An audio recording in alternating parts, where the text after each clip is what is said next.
اپنی ذات اور صفات کے اعتبار سے جمال، کمال اور حسن والے ہیں۔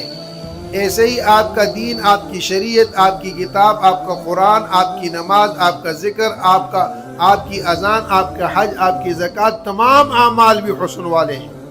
اس سے بڑھ کر آگے آپ کی سنتیں بھی حسن والی، سنتیں بھی کمال والی، سنتیں بھی جمال والی۔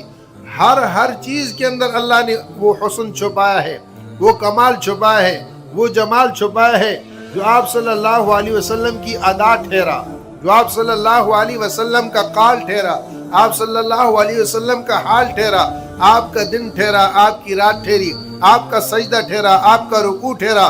آپ کی پلک چپکنی اور آپ صلی اللہ علیہ وسلم کے ہونٹوں کا ہلنا،